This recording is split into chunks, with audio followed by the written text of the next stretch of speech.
सगळं झालं. अरे खूप दिवस झाले तुझा गोड आवाज ऐकण्यासाठी माझे कान आसुसलेले आहेत. तुझा तो गोड आवाज ऐकून माझ्या रोमा शहारे फुलवून जातो. माझ्या अंगावर कसा काटा येतो तुला सांगू. अरे तीच वर्गीय अनुभूती मला अनुभवायची. तुझ्या गायनाची पणाहून निघायचंय. अरे एवढंच ना. वैशाख वणव्यात भेगा पडलेल्या या धारेला तुझ्या गीतांचा मृग वर्षावणे शिडकावा करून तृप्त कर मला. प्लीज नाही म्हणू नको प्लीज. हात का जोडतीये. ठीक आहे एवढीशीच गोष्ट आहे. अगं तुझ्यासाठी ते इतकं करूच शकतो. हो प्राची तुला एक गोष्ट सांगू. आपले कॉलेजचे दिवस कसे भुरकन ओढून निघून गेले ना. एखाद्या इंद्रधनुष्याला पंख लावल्यागत सगळा वेळ कसा निरर्थक आहे की काय असं वाटायला लागलं मला. पण नाही तुझ्या सोबतचा वेळ कधी संपूच नाही असं नेहमी माझ्या मनाला वाटतं. आणि आज तुझी माझी भेट बघून स्वतःवर विश्वासच बसत नाहीये की तू फक्त माझी मैत्रीणच नाही तर माझी जीवा भावाची सखी होणार आहे. हो पण एक गोष्ट सांगू प्रश्न.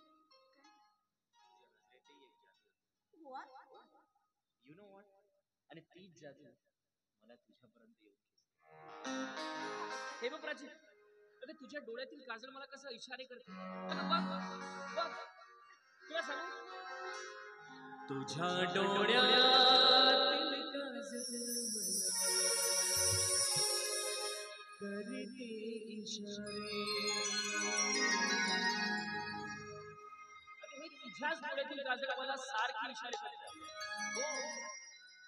तुझ्या डोळ्यातील काजळ मला करते इशारे. तुझ्या नजरेचे तीर मला करते इशारे. तुझ्या नजरेचे तीर मला करते इशारे इशारे इशारे. तुझ्या डोळ्यातील काजळ मला करते इशारे. तुझ्या डोळ्यातील काजळ मला करते इशारे. तुझ्या डोळ्यातील काजळ मला करते इशारे.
मित्रांनो, तुम्हाला व्हिडिओ आवडला असेल तर व्हिडिओला लाईक करायला विसरू नका व झाडीपट्टीमधील नाटक व इतर कार्यक्रमाचे व्हिडिओ बघण्यासाठी झाडीपट्टी मिनगिरे या चॅनलला सबस्क्राईब करा व बेल आयकॉन दाबायला विसरू नका, जेणेकरून नाटकाचे संपूर्ण व्हिडिओ तुमच्यापर्यंत लवकरात लवकर पोहोचतील. धन्यवाद.